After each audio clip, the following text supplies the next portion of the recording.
มาเพื่อนๆทุกคนวันนี้จะพามาเที่ยวชมสวรรค์มีทรายรีสอร์ททุกคนสวรรค์มีทรายรีสอร์ทนี่ถึงแม่นเป็นรีสอร์ทที่เปิดใหม่ทุกคนตั้งอยู่กิโลเมตรที่9ซึ่งทางเขานี่แม่นอยู่ต่อหน้าโรงเรียนเทคนิควิชาชีพสวรรณเขตหรือชายสวยกับวัดบ้านอุดมวิไลทุกคน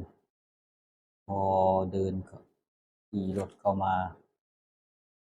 ทางก็เป็นทางเบตง เข้ามาทางในนี่จะมีต้นไม้ปลูกทั้งสองข้างทางเลยทุกคนเฮ็ดให้ภาพบรรยากาศนี่สวยสดงดงามดูแลดูแล้วโอ้สะอาดงามตาดีเลยทุกคนเบิ่งก็ว่าคือได้มาอยู่ทวีปยุโรปนี่ทุกคนอ๋อบรรยากาศอันเป็นสวยสดงดงามแล้วเข้ามาทางในนี่ก็จะมีเป็นรีสอร์ทหรือว่าเป็นบ้านพักทุกคนเหมาะแก่กับการผู้ที่มียังบ่มีครอบครัวทุกคนหรือว่ามีครอบครัวก็มาเที่ยวมาพักผ่อนหย่อนอารมณ์ได้ถ้าว่าผู้ใดมีครอบครัวก็มาได้ทุกคนข้างในอาจจะมีผู้สาวน้อยสาวใหญ่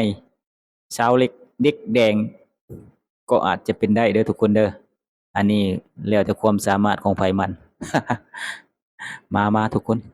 นี่จะพามาเบิ่งข้างในนี่เป็นสวรรค์รีสอร์ททุกคนนี่เป็นเรือนพักเอาไว้ให้เวลาเรามาพักผ่อนหย่อนทางกายทุกคนก็จะมีบ้านพักให้พักเช้าหรือว่าเอาเช้าไว้จักหลังบ่ทุกคนเอาไว้เชื่องผู้สาวน้อยเวลาเมียบ่อยู่พอได้มาพักเช้าโอ้ยบ่อยากจะคิดเลยทุกคน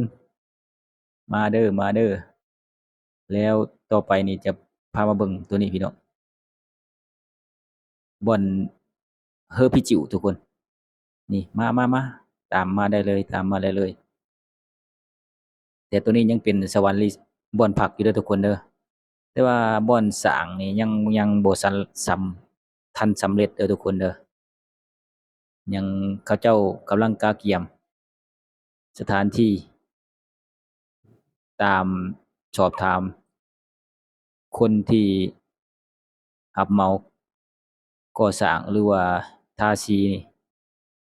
เพิ่นคาดว่าน่าจะเปิดได้สงกรานต์พี่น้องหรือว่าปีใหม่ลาว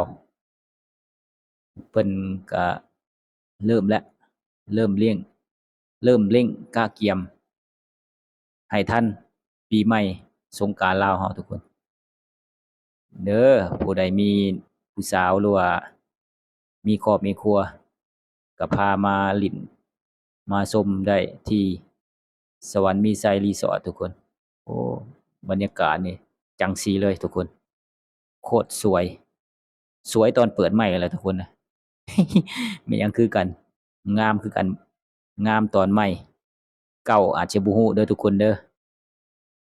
คือกันกับเมียนี่แหละตอนใหม่ๆก็อยู่ใกล้ๆกันตอนมันเก่าแล้วก็ยับเข้ามาหลายมันก็บ่ได้ทุกคนมันร้อน อันนี้คือกันทุกคนมาเดี๋ยวสิพามาเลาะออกมาข้างจากตรงบ่อนบ้านพักก็จะมีวิวพี่น้องแล้วก็ธรรมชาติบ่อนพักผ่อนหย่อนอารมณ์หรือว่าสังสรรค์ดื่มกินทุกคนมาสังสรรค์บ่อนดื่มกินแล้วก็มีบ่อนเขาเอิ้นหยัง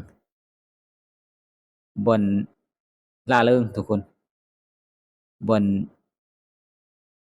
เฮ็ดให้มีเสียงหัวเราะหั้นแหละเฮ็ดให้มีเสียงหัวเราะหรือว่ามีให้การดีดด้องทุกคนนี่นี่ออกมานี่ก็จะมีแบบนี้พี่น้องเพื่อนๆทุกคนนี่กำลังเจ๋งเลยข้างในนี่จะมีนี่มีป้ายสวรรค์มีไซรีสอร์ทนี่แล้วก็จะเป็นอย่างนี้พี่น้องนี่เลยสวยงามบ่ทุกคนถ้าผู้ใดอยากมาเที่ยวมาชมก็มาได้เด้อทุกคนเด้อมา ดื่มมาสังสรรค์ปีใหม่เจอกันแน่นอน มีลูกมีหลานก็พามาได้ทุกคน มีกังหันลมใครเคยเห็นกังหันลมทุกคน ซึ่งเพิ่นทางเจ้าภาพเพิ่นนี่ตกแต่งได้สวยงามมากเลยทุกคน ถ้าผู้ใดอยากมาเที่ยวมาชมหรือว่ามาพักผ่อนหย่อนอารมณ์ก็มาได้เด้อทุกคนเด้อถือว่าสุดยอดแหละทุกคนเด้อนี่ตัวนี้บ่อนสังสรรค์บ่อนสิพาให้ม่วนล่ะทุกคนตัวนี้นะถ้าบ่มีตัวนี้หรือว่าขาดตัวนี้นี่โอ๊ยถือว่ารสชาติของการม่วนซื่นนี่เบิดไปเลยทุกคนนี่ตัวนี้เป็นศาลากลางน้ำทุกคนนี่มีพัดลมใหญ่มีกังหันน้ำใหญ่ทุกคนป๊าดโตกังหันนี่ก็บ่ธรรมดาเด้คันแม่นพัดลมก็พัดได้เป็นเมืองพี่น้อง โอ้ยไม่อยากจะพูดเลย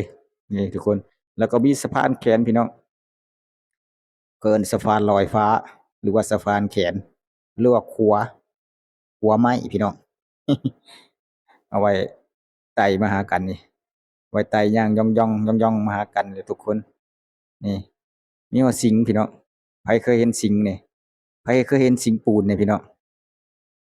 สิงปูนเคยเห็นบ่สิงปูนถ้าบ่เห็นละถ้าบ่เคยเห็นละมาที่หลักแปดเด้อมาที่สวรรค์มีไซรีสอร์ทมาพามาลูกมาหลานมาเที่ยวมาชมทุกคนมาได้ถ้าผู้ใดอยากมาบรรยากาศนี่ก็สุดยอดถ้า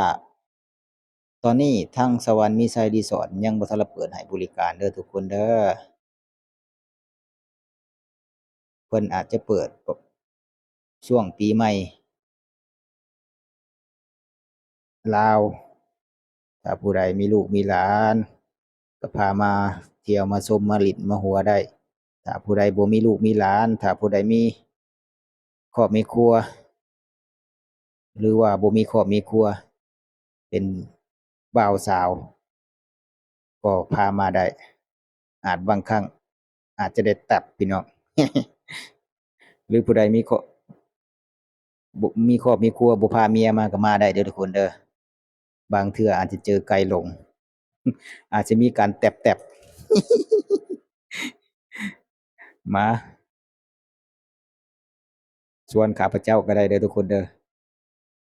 แชตเข้ามาที่ทางช่อง YouTube Lady Channel นี่พี่น้องนี่